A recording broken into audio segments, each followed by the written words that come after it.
उत्तर प्रदेश सरकार के school merging के फैसले को लेकर सियासत लगातार गर्म है। विपक्षी दलों का आरोप है कि इस फैसले से बच्चों की शिक्षा पर असर पड़ेगा और कई लोगों का रोजगार भी छिन सकता है। इसी मुद्दे को लेकर आम आदमी पार्टी लगातार सरकार पर हमलावर है। आम आदमी पार्टी के मुख्य प्रवक्ता वंशराज दुबे ने लखनऊ में पार्टी कार्यालय पर प्रेस कॉन्फ्रेंस कर सरकार पर जमकर निशाना साधा है।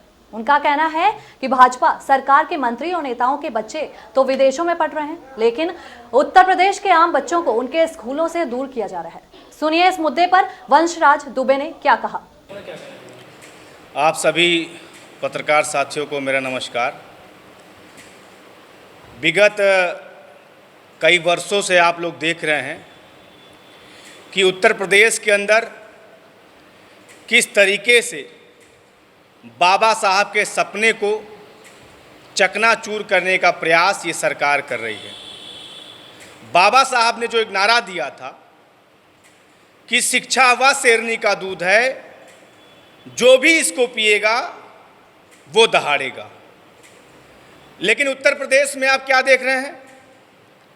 उत्तर प्रदेश के अंदर पहले सरकार ने क्या किया? लगभग 26,000 सरकारी स्कूलों को बंद करने का फरमान जारी किया और फिर दोबारा ये तुगलकी फरमान जारी हुआ कि 27,000 सरकारी स्कूल बंद किए जाएंगे और इसलिए बंद किए जाएंगे क्योंकि वहाँ पर संख्या 50 से कम है।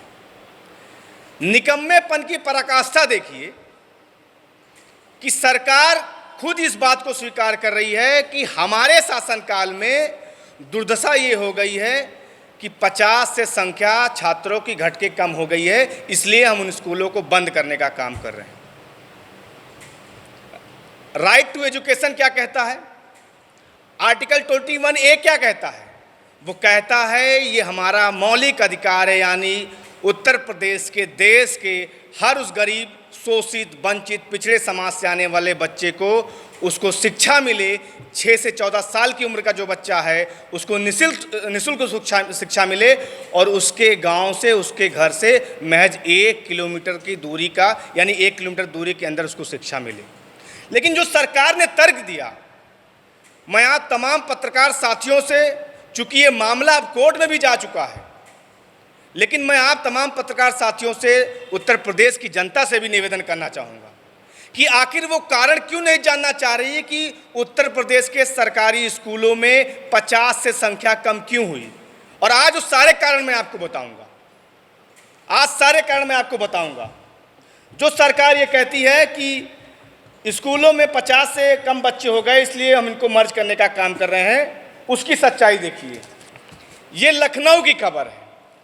उत्तर प्रदेश की राजधानी लखनऊ के अंदर है कि नया सत्र शुरू हो गया। पूरा ध्यान लगा हुआ है कि कैसे प्राइमरी स्कूलों को बंद किया जाए, लेकिन हालत क्या है? किताबें न शिक्षक, और ये क्या कह रहे हैं, हम कॉन्वेंट स्कूलों का टक्कर लेंगे। यानी उत्तर प्रदेश का प्राइमरी स्कूल, प्राथमिक विद्यालय, वो कॉन्वेंट स्कूल का टक्कर लेंगे। लेकिन हकीकत क्या है? न वहाँ पर किताबें हैं, न शिक्षक है। ये सच्चाई उत्तर प्रदेश की राजधानी लखनऊ की है। एक खबर और देखिए आप, ये खबर है बलिया की। जब हम लोग बार बार इस बात को कहते हैं कि भैया इंफ्रास्ट्रक्चर ठीक करिए, वातावरण बनाइए, तब तो बच्चे आपके यहाँ आएंगे। ये 30 साल हो गया, योगी आदित्यनाथ की सरकार को भी 9 साल हो गया, लेकिन अभी तक इस स्कूल में बिजली नहीं आई है। खुद एसी के कमरे में बैठ के ट्वीट करने वाले नेता, तुगलकी फरमान जारी करने वाले अधिकारी, उनको क्या ये खबर नहीं पता कि बलिया के अंदर 30 साल से प्राथमिक विद्यालय में बिजली नहीं आ रही है? और एक खबर देखिए, ये खबर आज की है, सहारनपुर की है। इस खबर में, अभी इसका मैं वीडियो भी आप लोग को जारी कर दूंगा, माननीय सांसद संजय सिंह जी ने ट्वीट भी किया है। इस खबर में आप सोचिए कि मिड डे मील में जो उनको चावल दिया जाता है, दाल दिया जाता है, उसमें कीड़े परोसे जा रहे हैं, कीड़े। बेशर्म उत्तर प्रदेश सरकार के नेताओं, बेशर्म उत्तर प्रदेश के अधिकारियों, तुम्हारे खाने में अगर एक छोटा सा कुछ कंकड़ भी आ जाए तो खाना उठाकर तुम फेंक देते हो, और ये जानवरों जैसा व्यवस्था बना रखा है तुमने उत्तर प्रदेश के गरीब बच्चों के लिए जो मिड डे मील पे दे रहे हो उनको। तुम शर्म नहीं आती तुमको? और देखिए, ये सोनभद्र की खबर है। ये सोनभद्र की खबर है। जो नेताजी, जो मंत्री जी, जो अधिकारी सुबह मॉर्निंग वॉक करते हैं और गन्ने का और नारियल का पानी का जूस पीते हैं, हकीकत यह है कि 1 लीटर दूध में 80 बच्चों को दूध पिलाया जा रहा है, कई बल्टी पानी मिलाकर। ये सोनभद्र की घटना है। 1 लीटर दूध में 80 बच्चों को वो दूध पिलाया जा रहा है, क्योंकि उसमें कई सारी बाल्टियों का पानी मिलाया जाता है। ये खबर देखिए आप। तो ये कुछ ऐसे आंकड़े थे जिसको मैंने बताया, जो अखबारों की स्थिति थी। अब जो ये नई सरकार ने जो योजना लाई, सरकार ने कहा कि ये जिम्मेदारी वहाँ के प्रधानाध्यापक की है, वहाँ के अध्यापक की है कि 50 की संख्या वो मेंटेन करें। और दूसरा, इन्होंने जो नई शिक्षा नीति लाई उसमें ये कह दिया कि 6 साल जब बच्चा पूरा कर लेगा तभी उसका एडमिशन प्राइमरी स्कूल में हो सकता है, अदरवाइज नहीं हो सकता। तो जो ड्रॉप आउट रेशियो है, जो लगातार बच्चे प्राइमरी स्कूल से कम हो रहे हैं, उसका कारण सबसे बड़ा ये भी है कि आज 3 साल का बच्चा होता है तो माँ बाप उसको नज़दीकी स्कूल में भेजता है कि हमारा बच्चा पढ़ना लिखना शुरू करे। लेकिन सरकार नीति ही ऐसे बना दी सरकारी स्कूलों के लिए कि जब तक 6 साल नहीं पूरा होगा तब तक वो बच्चा जो है प्राइमरी स्कूल में नहीं जा सकता। और उसके लिए नियम क्या लगाए? उसके लिए नियम लगाया कि हम एफिडेविट लेंगे, 60 रुपए का चालान बनवाएंगे। ये हमने आपको चालान की कॉपी में दिखा रहा हूँ। हर बच्चे का 60 रुपए का चालान पहले बनता है। वो 60 रुपए का चालान बनता है। उसके बाद प्रधानाध्यापक एफिडेविट देता है हर बच्चों का। उसके बाद एक नोटरी एक एप्लीकेशन देता है एसडीएम को, और एसडीएम को एप्लीकेशन देने के बाद अपनी जेब से सारी चीज़ें करने के बाद तब जाकर उसको कहीं ना कहीं उस बच्चे का जन्म प्रमाण पत्र बनता है। ये छोटा प्रोसीजर नहीं है, इतनी बड़ी प्रक्रिया है ये कि जिसमें सबसे पहले एसडीएम को मैं पूरा प्रोसीजर बता रहा हूँ। आप सोचिए कि एसडीएम को जो लेटर देता है प्रधानाध्यापक, उसमें लगभग 1 माह इस संबंध में लग जाता है कि ब्लॉक से आख्या आती है। फिर लगभग 1 सप्ताह में उसे ब्लॉक से संबंधित गांव के सफाई कर्मी के माध्यम से गांव में जांच के लिए भेजते हैं। फिर आवेदक द्वारा गांव के जो 2 अन्य सदस्यों का नाम दिया जाता है, उसकी गवाही ली जाती है। उसके पश्चात पुनः ब्लॉक पर आवेदन आता है। ब्लॉक उसे आख्या को एसडीएम कार्यालय को भेजता है। फिर 1 सप्ताह में एसडीएम कार्यालय उसका जन्म प्रमाण पत्र बनाता है। यानी जन्म प्रमाण पत्र बनाने के लिए हेडमास्टर जी को इतनी जद्दोजहद करनी पड़ती है सिर्फ अपने एक बच्चे के लिए, और उसके लिए कम से कम 1000 रुपये उसको खर्चा करना पड़ता है अपनी जेब से। ये सच्चाई, ये ज़मीनी हकीकत उत्तर प्रदेश की सरकार का। मैं दिखाऊंगा आपको ये किस तरीके से उत्तर प्रदेश के अंदर विलय हो रहा है सरकारी स्कूलों का। ये देखिए बिजनौर का स्कूल है। ये बिजनौर का स्कूल है। टीन शेड में बच्चों को ट्रांसफ़र किया गया और उन स्कूलों से ट्रांसफ़र किया गया जहां बहुत बेहतरीन तरीके का बिल्डिंग्स बनी थी। यानी सरकार जो ये बात कह रही है कि हम विलय इसलिए कर रहे हैं ताकि व्यवस्था अच्छी दे सके, इंफ्रास्ट्रक्चर अच्छी दे सकें। और सच्चाई क्या है कि अगवानपुर और कदाराबाद के स्कूल इससे शानदार स्कूल थे। ये टीन शेड का स्कूल है। इस टीन शेड के स्कूल में भवन से बच्चों को निकाल के टीन शेड में शिफ्ट कर दिया गया, और सरकार कह रही है वहाँ व्यवस्था अच्छी नहीं थी, हम यहाँ अच्छी व्यवस्था दे रहे हैं। और व्यवस्था के नाम पे क्या है? टीन शेड है। और ये टीन शेड वाला फार्मूला योगी जी ने कहाँ से सीखा? क्योंकि उत्तर प्रदेश में डबल इंजन की सरकार चल रही है। तो आपको याद होगा अरविंद केजरीवाल जी जब गुजरात चुनाव में गए तो उन्होंने स्कूलों का दौरा शुरू किया, तो नरेंद्र मोदी जी ने क्या कर दिया? अहमदाबाद के अंदर एक टेंट स्कूल में चले गए। फटाफट रातों रात 1 घंटे के अंदर एक टेंट का स्कूल बना। ये स्कूल आपको पता होगा। नरेंद्र मोदी जी गए, 4 बच्चे थे, फोटो खिंचाया और फोटो वायरल हो गई। तो नरेंद्र मोदी जी की नीति है कि टेंट में स्कूल बनाओ, और योगी आदित्यनाथ जी की नीति है टीन में स्कूल बनाओ, टीन शेड में स्कूल बनाओ। ये दरअसल सच्चाई है उत्तर प्रदेश सरकार की। एक चीज़ और सरकार ने हवाला दिया कि भाई हम सिर्फ 50 से कम बच्चों को, जो जहां संख्या 50 से कम है वो उसी को विलय करने का काम कर रहे हैं। ये मेरे पास एक जौनपुर का आंकड़ा है, और मैं आप पत्रकार साथियों से कहना चाहूँगा कि सरकार की मंशा को समझिए। मैं उत्तर प्रदेश की जनता से कहना चाहूँगा कि सरकार की मंशा को समझिए। ये तो सिर्फ मेरे पास एक जिले का आंकड़ा है। इस जिले में एक पिपरा गांव है, मरियाऊँ में पिपरा गांव है, सोइथा है, बबुआर है, जियारामऊ है, जहाँ पर 82, 95, 90 ऐसी संख्या में बच्चे हैं और ये प्रस्ताव आ चुका है कि इनको भी सरकार बंद करने जा रही है।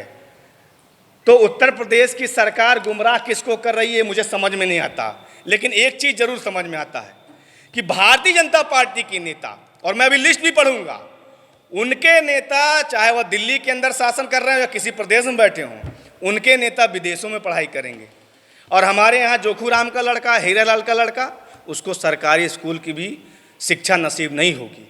ये लिस्ट आप देखिए, ये यूएसए में भारतीय जनता पार्टी के नेताओं के बेटे जो पढ़ते हैं उनकी लिस्ट है। शिवराज सिंह चौहान का बेटा, पीयूष गोयल का बेटा, रविशंकर प्रसाद का बेटा, एस जयशंकर का बेटा, निर्मला सीतारमण की बेटी, प्रकाश जावड़ेकर का बेटा और सिंधिया का बेटा, वसुंधरा राजे का बेटा, ये पढ़ते हैं यूएसए में। राजनाथ सिंह का बेटा, जयशंकर की बेटी, हरदीप पुरी की बेटी, गजेंद्र सिंह शेखावत की बेटी, ये पढ़ते हैं यूके में। और इसी तरीके से एक बहुत बड़े बोल नेता हैं, दिन रात चैनल पे आते हैं, निशिकांत दुबे, जो बहुत बड़ी बड़ी बातें करते हैं गरीबों के बारे में। उनके दोनों बेटे कहाँ पढ़ते हैं? यूके में पढ़ते हैं। भारतीय जनता पार्टी के नेता के बेटे जिनके पास पैसा है वो हिंदुस्तान से बाहर पढ़ाई करेगा। भारतीय जनता पार्टी के लोग, उत्तर प्रदेश के अंदर 90,000 लगभग प्राइवेट स्कूल हैं और जब उनकी आप सूची निकाल के देखेंगे तो लगभग 70,000 प्राइवेट स्कूल खासी सिर्फ भाजपा के नेताओं के नाम पे चल रहे हैं। तो दरअसल उत्तर प्रदेश के अंदर से शिक्षा को खत्म करने के लिए भारतीय जनता पार्टी ये सिस्टम लेकर आई है और आम आदमी पार्टी का ये मानना है कि चाहे वह बाबा साहब डॉक्टर भीमराव अंबेडकर की बात हो या डॉक्टर राम मनोहर लोहिया जी की बात हो, जिसमें उन्होंने कहा था कि चाहे राष्ट्रपति हो या चपरासी की संतान, सबको शिक्षा एक समान।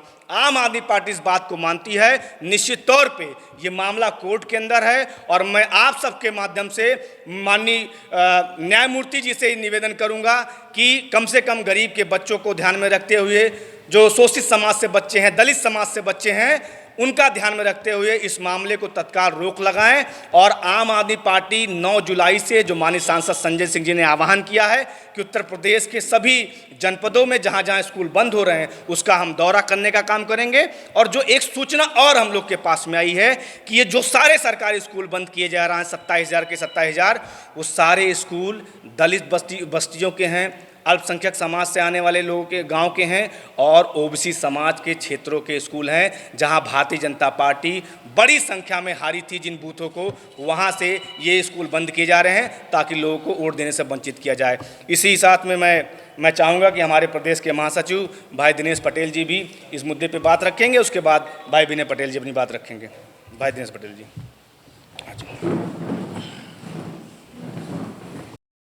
वहीं हमारी सहयोगी प्रज्ञा पांडे ने वंशराज दुबे से खास बातचीत की।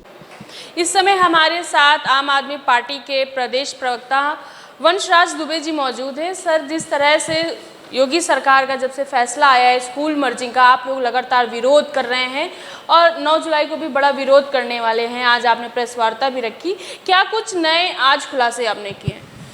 देखिए, उत्तर प्रदेश के अंदर निश्चित तौर पे जब से डबल इंजन की सरकार बनी भारतीय जनता पार्टी की, बाबा साहब का जो सपना था कि सबको शिक्षा समान रूप से मिलनी चाहिए, चाहे वह शोषित समाज हो चाहे वंचित समाज हो, आज उसका हनन हो रहा है। और लगातार आम आदमी पार्टी, हमने पूरे प्रदेश में प्रदर्शन भी किया, माननीय सांसद संजय सिंह जी ने 2 बार प्रेस वार्ता की और आगे 9 जुलाई से हम उत्तर प्रदेश के उन सभी जगहों पर जाएंगे जहां पर सरकारी स्कूल बंद हो रहे हैं 27,000 की संख्या में।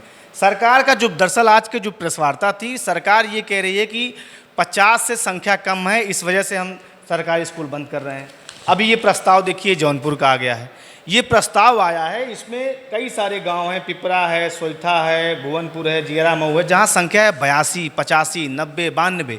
यानी जो सरकार ये कह रही है ना कि हम अच्छी व्यवस्था नहीं दे पा रहे हैं या संख्या कम है तो हम इसलिए उसको बंद करें, ये दरअसल सच्चाई नहीं है। सच्चाई क्या है? सच्चाई ये है कि उत्तर प्रदेश के अंदर कैसे दलित समाज, शोषित समाज, अल्पसंख्यक समाज के आने वाले बच्चों को शिक्षा से उनको वंचित किया जाए, नंबर 1। नंबर 2, जिन जिन सीटों पे भारतीय जनता पार्टी चुनाव हारी है और ख़ास करके इन बस्तियों में, चाहे वह दलित समाज की बस्तियां हों, चाहे ओबीसी समाज के गांव हों, चाहे अल्पसंख्यक समाज के गांव हों, वहाँ टारगेटेड करके ये स्कूल बंद करने का काम कर रहे हैं। हम तो ये कह रहे हैं, भैया आपने कहा ना कि भाई स्कूल हम बंद करेंगे और उसको उसमें अच्छी व्यवस्था देने का काम करेंगे। ये बिजनौर की घटना आप देखिए, बिजनौर में इन्होंने जो विलय किया, 2 भवन में बच्चे पढ़ रहे थे, मतलब 2 स्कूल ऐसे थे जो भवन थे, एक तरीके से भवन थे, वो निर्मित भवन थे। उन भवन से निकाल के इन्होंने टीन शेड में बैठा दिया बच्चों को। आप व्यवस्था की बात करें कि अच्छी व्यवस्था हम देंगे, तो 2 स्कूलों को बंद करके आपने जो तीसरे स्कूल में भेजा वो तो टीन शेड में है। इस गर्मी में, इस उमस में एक छोटे से टीन शेड में आपने 3 स्कूलों के बच्चों को बैठा दिया है, संख्या आप ज़्यादा करने के लिए। तो ये सच्चाई जो है इसको कौन बताएगा? तो इसलिए आम आदमी पार्टी इस बात को कह रही है। और ये सीखा कहाँ से योगी जी ने? ये सीखा नरेंद्र मोदी जी से। आपको याद होगा अहमदाबाद में नरेंद्र मोदी जी टेंट वाले स्कूल में बैठ गए थे फोटो खिंचवाने के लिए जब अरविंद केजरीवाल जी पहुंचे।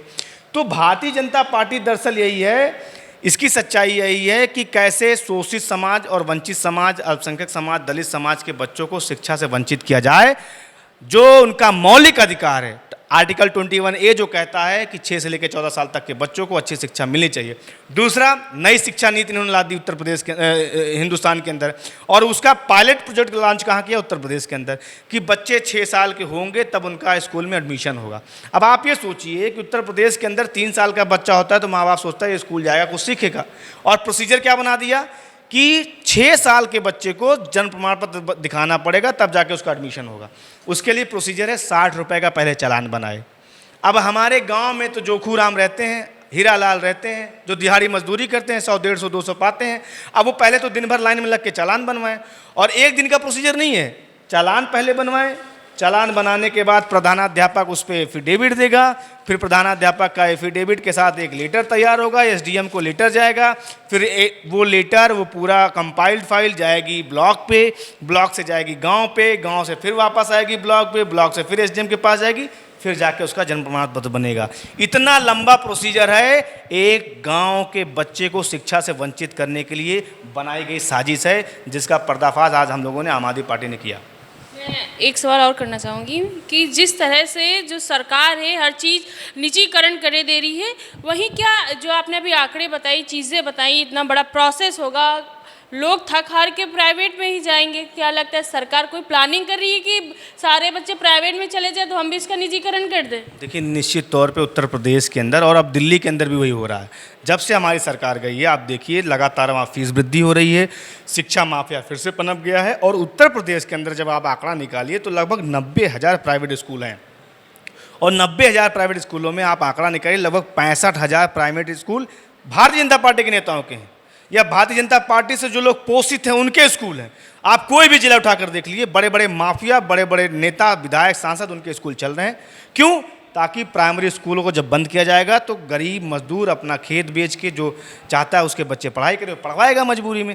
अच्छा, आप सोचिए ना कि एक गाँव के स्कूल को आप बंद करके 3 किलोमीटर दूर भेज रहे हैं, आप मिड डे मील में नमक रोटी दे रहे हैं, आप वहाँ 30 साल से लाइट की व्यवस्था नहीं दे पा रहे हैं, कीड़े खिला रहे हैं, 1 लीटर दूध में 80 बच्चों को दूध पिला रहे हैं बल्टीमर पानी मिला कर। तो कौन ऐसा परिवार है जो अपने बच्चे को जो है स्कूल भेजेगा? तो ये कहीं ना कहीं एक साजिश है कि ये जो बड़ा तबका है, जो दलित समाज से आता है, ओबीसी समाज से आता है, अल्पसंख्यक समाज से आता है, इनको कैसे शिक्षा से वंचित किया जाए ताकि ये सवाल ना कर सके। एक चीज़ और मैं जानना चाहूँगी, जो सरकार 2 करोड़ रोजगार देने की बात करती है, इससे रोजगार भी छीनेंगे लोगों के? निश्चित तौर पे आप देखिए ना कि सरकार ने ट्वीट किया, ये सरकार का ट्विटर हैंडल था, जिसने ट्वीट किया कि उत्तर प्रदेश के अंदर लगभग 2 लाख शिक्षकों की भर्ती होने जा रही है, और 15 मिनट के अंदर वो ट्वीट डिलीट भी कर दिया गया। इनके बेसिक शिक्षा मंत्री संदीप सिंह ने सदन के अंदर कहा था, बहुत पहले कहा था कि 83,000 पद हमारे आज भी रिक्त हैं। तो ये जो स्कूल बंद किए जा रहे हैं, दरअसल इससे 2 काम हो रहा। एक तो जो मैंने बताया कि बच्चों को, जो गरीब तबके के बच्चे हैं उनको शिक्षा से कैसे वंचित किया जाए, दूसरा प्राइवेट स्कूलों को कैसे बढ़ोतरी कराई जाए, उनको कैसे एक तरीके से मोटिवेट कराया जाए, और तीसरा सबसे महत्वपूर्ण ये कि जो शिक्षक वर्ग है, जो आज 15 से 20 लाख की संख्या में टेट सीटेट पास नौजवान है, बीटीसी किया हुआ नौजवान है, बीएड किया हुआ नौजवान है, इसको कैसे रोजगार ना दिया जाए, यानी इसको कैसे रोजगार से एक तरीके से रोजगार के अभाव में इसको जिंदा रखा जाए। तो ये बहुत बड़ी एक गहरी चोट उत्तर प्रदेश के हर वर्ग के ऊपर लगने जा रही है। तो मैं आपके चैनल के माध्यम से भी कहूँगा कि ये अगर कोई सोचे कि इस स्कूल बंद होने से सिर्फ एक किसी खास तबके का एक तरीके से नुकसान होगा, तो मुझे लगता है कि आपके जो सवर्ण बिरादरी के लोग हैं, जो ऐसे लोग हैं जिनके बच्चे इलाहाबाद, लखनऊ, मेरठ में टेट सीटेट की तैयारी कर रहे हैं, शिक्षक भर्ती की तैयारी कर रहे हैं, ये सबके पेट पे लाते हैं, और भारतीय जनता पार्टी वही काम कर रही है। सर आप लोग 9 जुलाई को बड़ा प्रदर्शन कर रहे हैं, क्या कुछ कैसे की चीज़ें करेंगे, क्या कुछ तैयारियां हैं, थोड़ा सा स्टेप फॉलो? देखिए 9 जुलाई को हमारा कोई प्रदर्शन नहीं, 9 जुलाई से आम आदमी पार्टी के राज्यसभा के सांसद उत्तर प्रदेश के प्रभारी आदरणीय श्री संजय सिंह जी, ये जो लिस्ट मैंने आपके सामने पढ़ी जहाँ जहाँ स्कूल बंद कर दिए गए हैं या जो प्रस्ताव में हैं उन स्कूलों का हम लोग दौरा करेंगे, गांव वालों के साथ बैठ के वहाँ संवाद करेंगे, सभाएं करेंगे और सरकार की जो ये एक तरीके से दूषित मानसिकता है इसको जनता के बीच में लेकर जाएंगे और भारतीय जनता पार्टी का जो असली चेहरा है, जो सर्व समाज विरोधी चेहरा है, उसको उजागर करने का काम आम आदमी पार्टी उत्तर प्रदेश के अंदर करेगी। बिहार में आप लोग चुनाव लड़ने वाले हैं, क्या कुछ तैयारियां हैं, कितनी मजबूती से लड़ने वाले हैं? देखिए बिहार के अंदर लगातार आपने देखा कि भारतीय जनता पार्टी का दोगला चरित्र क्या है कि दिल्ली के अंदर जब चुनाव उनको लेना हुआ बिहारियों का, तो उत्तर प्रदेश बिहारियों पूर्वांचलियों का, तो सब भाई भाई कहते थे कि जहाँ झुकी वहाँ पक्का मकान देने का काम करेंगे। लेकिन चुनाव जीतते ही आज दिल्ली के अंदर चुन चुन के बिहार के, उत्तर प्रदेश के, पूर्वांचल के लोगों का उनका घर उजाड़ा जा रहा है, जो 60 साल से 40 साल से वहाँ पर रह रहे हैं। तो अगर उनका घर अवैध था तो जाहिर सी बात उन्होंने अगर आपको वोट दिया है तो आपका वोट भी अवैध हुआ। लेकिन भारतीय जनता पार्टी का दोगला चरित्र है और इसी को लेकर आम आदमी पार्टी ने आह्वान किया है और लगातार हमारे नेता जो बिहार की जनता है उनके बीच में सक्रिय हैं, अलग अलग मुद्दों को लगातार उठा रहे हैं और निश्चित तौर पे सभी सीटों पर पूरी मजबूती के साथ बिहार के अंदर इस बार आम आदमी पार्टी आगाज करेगी। एक मेरा आखिरी सवाल, आप लोगों ने कहा कि भाजपा के जो मंत्री हैं, नेता हैं, उनके सबके जो बच्चे हैं वो यूके यूएस में पढ़ते हैं, क्या आम आदमी पार्टी के मंत्री, प्रवक्ता या उनके नेता के बच्चे सरकारी स्कूल में जाएंगे? देखिए आम आदमी पार्टी ने हिंदुस्तान के अंदर शिक्षा का वो मॉडल दिया जिसकी तारीफ यूनाइटेड नेशन ने किया, जिसकी तारीफ अमेरिका के राष्ट्रपति की पत्नी हिंदुस्तान जब आती हैं तो वो करती हैं सरकारी स्कूलों की तारीफ। और हकीकत ये रहा कि हम लोगों से लोग सिफारिश करते थे कि भाई प्राइवेट स्कूलों से नाम कटवा के हमारे बच्चे का नाम सरकारी स्कूल में दाखिल करा दीजिए। ये लिस्ट में पढ़ रहा था, इस लिस्ट को आप देखिए, चाहे शिवराज सिंह चौहान हो, पीयूष गोयल हो, रविशंकर प्रसाद हो, जयशंकर हो, निर्मला सीतारमण हो, प्रकाश जावड़ेकर हो, सिंधिया हो, वसुंधरा राजे हो, राजनाथ सिंह हो, जयशंकर हो, हरदीप पुरी हो, गजेंद्र सिंह शेखावत हो, निशिकांत दुबे हो, ये उन सब नेताओं के बच्चे हैं जिनके बच्चे यूके, यूएस, ऑस्ट्रेलिया, न्यूजीलैंड वहाँ पढ़ने जाते हैं। और हमारे यहाँ का बच्चा, गरीब परिवार का बच्चा, उत्तर प्रदेश बिहार का बच्चा, उसको ये सरकार शिक्षा से वंचित करने के लिए इस कदर उतर आई है कि प्राइमरी स्कूल भी बंद कर दे रही है।